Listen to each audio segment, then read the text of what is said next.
Today we're diving deep into one of the most intriguing and mysterious concepts in spirituality, the Akashic Records. Imagine this.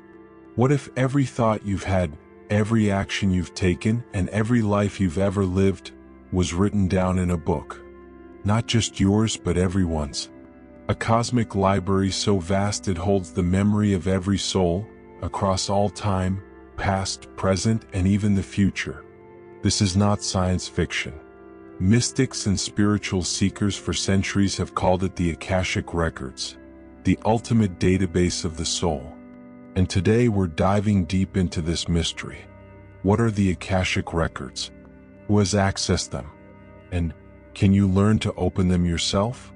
Stay with me, because by the end of this video, you might just realize that your soul already has a library card to the universe. Let's start with the basics, but also the mystery.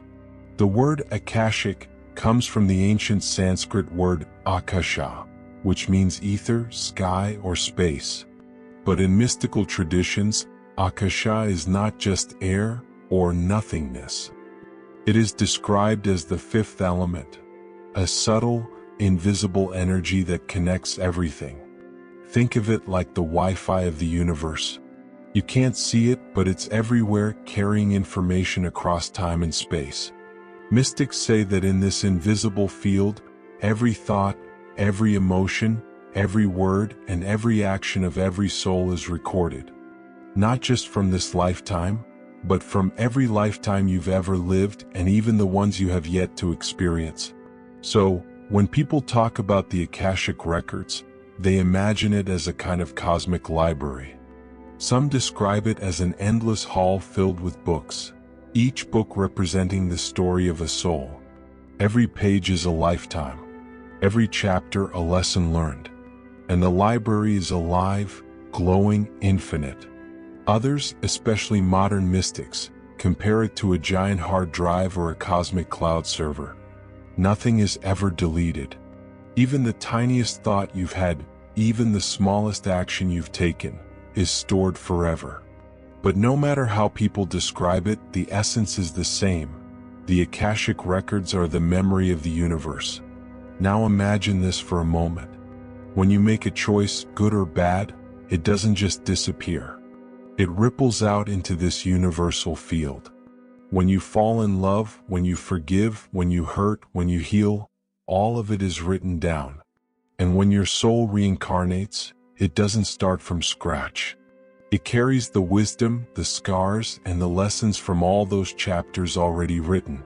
This is why some people believe that when we have déjà vu, when we dream of being someone else, or when we feel a deep connection to a stranger, we're actually brushing up against our Akashic Records.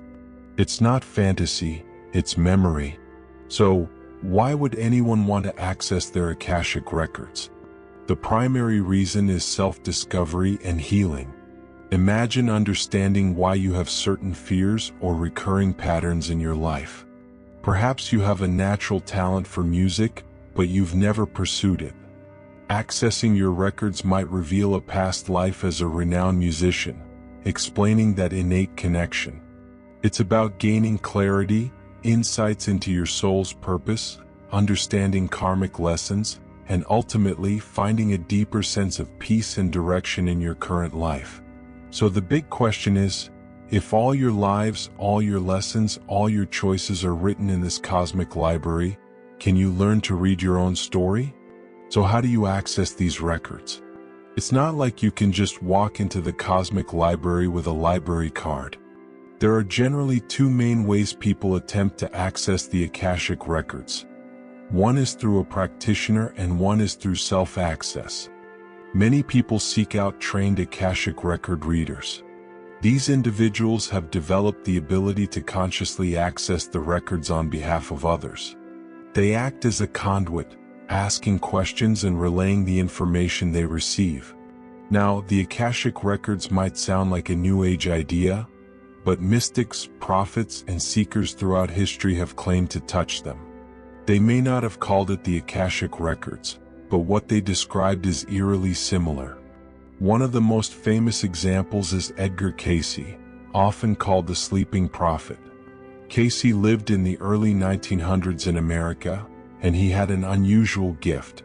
He would lie down, enter a trance-like sleep, and in that state he could answer almost any question.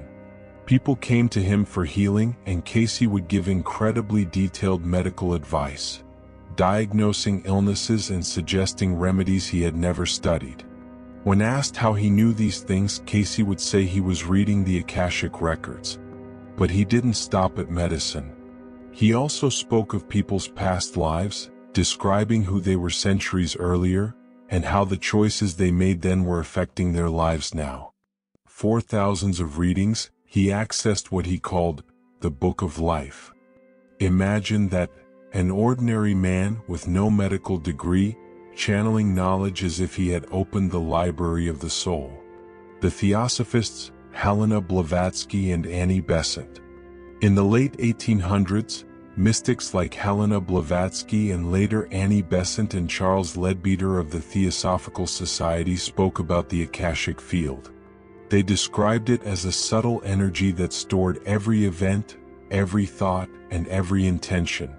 Leadbeater even claimed to see the Akashic Records clairvoyantly, like watching a film of history play out before his eyes. For them, the records weren't just about personal past lives, they were about the rise and fall of civilizations, the hidden history of humanity itself. Ancient mystics, yogis and sages. In India, advanced yogis were said to enter such deep states of meditation that they could access the Akasha itself. They described it as a space of light, a sea of consciousness where past, present, and future all existed at once. In Tibetan Buddhism, certain masters were believed to access what they called the mind stream of all beings, very similar to the concept of the Akashic Records. And even in ancient Egypt, priests spoke of the Hall of Records, a mystical library said to be hidden beneath the Sphinx, containing the history of all souls and civilizations. Some believe this was their way of describing the same truth, the Bible's Book of Life. Even in Christianity, the idea appears in symbolic form. In the Book of Revelation, it says that every soul is written in the Book of Life, and that nothing is hidden from God's record. Of course, theologians interpret this spiritually, but mystics suggest it's another reference to the same phenomenon, that everything we do is recorded in the universal memory. Now let's explore some of the stories from the records. It's one thing to talk about the Akashic Records, but it's another thing entirely to hear the stories of people who claim to have touched them. These stories are like windows into that vast library of the soul. Edgar Cayce's past life readings. We already mentioned Edgar Cayce, the sleeping prophet, but let's dive deeper into one of his most fascinating stories. A woman once came to him with chronic health problems that no doctor could solve. When Cayce entered his trance, he didn't just talk about her current life. He described a past life where she had been a priestess in ancient Egypt. He said she had taken vows that bound her spirit, and those unhealed karmic choices were literally manifesting in her body centuries later. His advice: she needed to symbolically release those vows and heal old wounds through forgiveness. Shockingly, when she followed Cayce's guidance, her symptoms began to ease. For Cayce, the Akashic Records weren't just spiritual, they were practical. They held the keys to healing in the present. The Hall of Records during near-death experiences. Another type of story comes from near-death experiences, NDEs. Many people who have died and come back report entering a place that sounds exactly like the Akashic Records. Some describe it as a giant library with endless shelves of glowing books. Others say they see scrolls, holographic screens, or walls of light that show them everything they've ever done. One man who had a heart attack said he found himself in a hall where beings of light showed him a life review. He relived not only his actions but also how those actions made others feel. It wasn't judgment, it was understanding. He said it felt like opening the book of his soul. Doesn't that sound like the records? Modern regression stories. Today, with past life regression therapy, people claim to access glimpses of their own records. For example, a woman who had an unexplained fear of water went under hypnosis. She suddenly recalled a vivid scene of being on a ship centuries ago, watching it sink, feeling the cold water, and ultimately drowning. Her fear made sense in light of that memory, and after the session, her lifelong phobia began to fade. Was that her imagination? Or did she just read a page from her soul's Akashic book? Personal stories of intuition and dreams.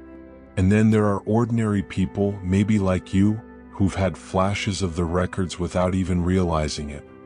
A child speaking fluently in a language they never learned. A dream so real it feels like stepping into another century, another identity. A sudden connection with a stranger as if you've met them before in another lifetime. Some say these are just coincidences, but others believe these are soul memories leaking in from the records. What ties all these stories together is a common thread. The Akashic Records are not just abstract philosophy. People have felt them. They've seen them. They've used them to heal, to understand, and to awaken. So across cultures, Christian, Hindu, Buddhist, Theosophist, and modern mystics, the message is the same.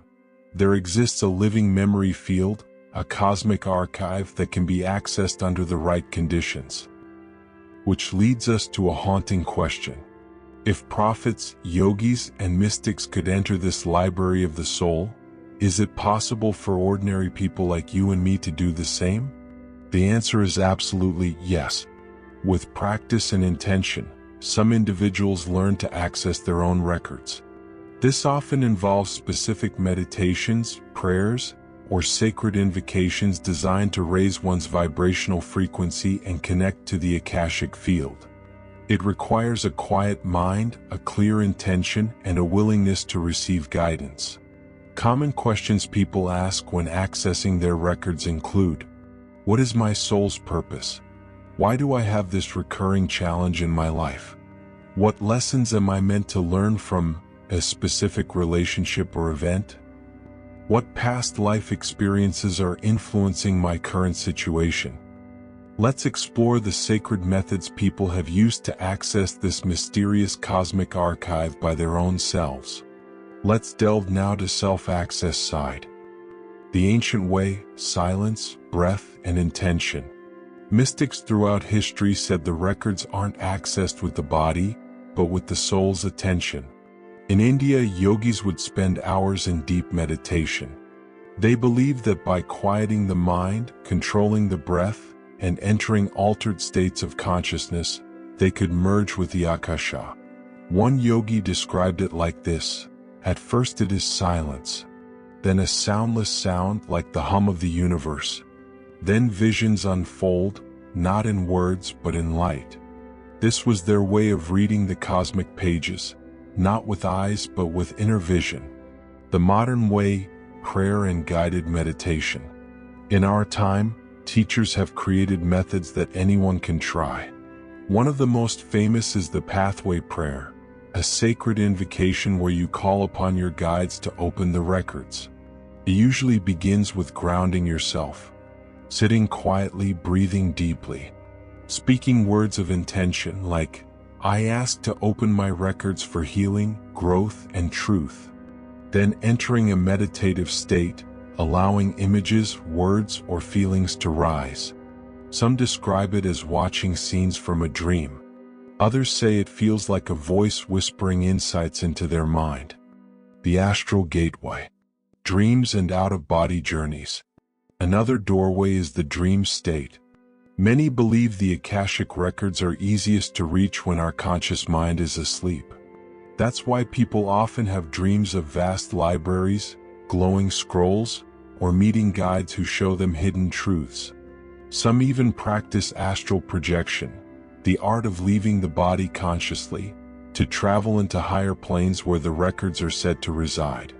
They report seeing temples, halls, or libraries of light, guided by beings who help them navigate. But here's the mystery: the records choose you. Every tradition agrees on one thing: you can't force the records open. They say the records open when the soul is ready, when the intention is pure, and when the knowledge will serve growth, not curiosity alone. Some seekers spend years trying, only to have a single life-changing glimpse. Others stumble into it accidentally, through a dream, meditation, or even during a moment of deep prayer. The risks and warnings. And here's something most people don't talk about. Mystics warn that the records are powerful. Entering them without respect can lead to confusion, false visions, or even obsession. That's why seekers are told to set clear intentions. I seek only what serves healing, truth, and light. Because like any library, the records contain everything. Light and shadow, wisdom and trauma. Not all shelves are safe to read. So for you, if you want to attempt it yourself, here's a simple starting point to try. Create a sacred space. Dim the lights, light a candle, and sit quietly. Ground yourself. Breathe deeply, imagining roots growing from your body into the earth. Set your intention. Whisper or think, I open myself to the records of my soul for guidance and healing. Enter in silence. Close your eyes and let thoughts drift away. Notice what comes. It might be images, words, feelings, or even memories you've never lived. Don't judge. Just observe. Some say it takes practice. Others say even a single attempt can reveal something profound. Why it matters? At this point, you might be wondering, why should I care about the Akashic Records? How does it actually affect my life here and now? The answer is simple yet life-changing. The Akashic Records matter because they remind us that we are more than this one lifetime. Healing across lifetimes. Imagine carrying invisible wounds, fears you can't explain, phobias you've had since childhood, patterns that repeat no matter how hard you try to change them. The records suggest that these struggles may not have begun in this lifetime at all. They may be echoes from another chapter of your soul's story. The fear of drowning that began when you were just 3 years old? Perhaps linked to a past life lost at sea. The instant distrust of someone you've just met? Maybe a soul memory of betrayal. The passion for a skill you've never studied, like painting or playing an instrument. A gift carried forward from another incarnation. By opening the records, seekers say they can uncover the root cause of these mysteries, and in doing so, release the karmic weight that has followed them across centuries. It's like pulling out the weed from its roots instead of just trimming the leaves. The power of forgiveness. Another lesson hidden in the records is about forgiveness. When we realize that the person who hurt us in this life may have once been our mother, our child, or even someone we ourselves harmed in another lifetime. With this, perspective shifts. Forgiveness becomes easier. Not because the wound is smaller, but because we see the bigger picture. The Akashic Records show us that every soul is playing roles in each other's stories. Sometimes as friend, sometimes as teacher, sometimes as the one who challenges us most. Remembering who you really are. But maybe the most important reason the records matter is this. They remind you of your soul's true identity. You are not just your name, your job, your struggles, or your achievements. You are an eternal being, a soul with infinite chapters, infinite lessons, infinite light. And every experience you've ever had, even the painful ones, are threads in a much greater tapestry. The Akashic Records are the proof of that tapestry. They are the mirror that shows you who you've always been. And they whisper the truth that so many of us forget. You are not lost. You are not broken. You are not alone. You are on a journey, a sacred journey home to yourself. Why it matters for humanity. And here's the biggest mystery of all. If every soul story is recorded, then maybe, just maybe, the records aren't just about you. They're about us. Every act of kindness, every lesson of compassion, every awakening of one person adds to the library of humanity itself. When you heal, humanity heals. When you awaken, humanity awakens. That's why the Akashic Records matter. Because they're not just the memory of your soul, they're the memory of humanity. They're the memory of the universe learning to love itself. And so, the final question I leave you with is this. If you could open your records today, if you could read the truth of who you've been and who you're becoming, would you be ready to face it? Because the book of your soul is waiting. If this journey into the Akashic Records sparked something inside you, don't stop here. Tap like if this awakened new questions in your heart. Hit subscribe and turn on the bell so you won't miss our next deep dive into the hidden mysteries of the soul. And share this video with someone who feels there's more to life than meets the eye, because maybe, just maybe, their soul is ready to remember too. Your story matters. Your records are waiting. And together we're uncovering the truth the world has forgotten.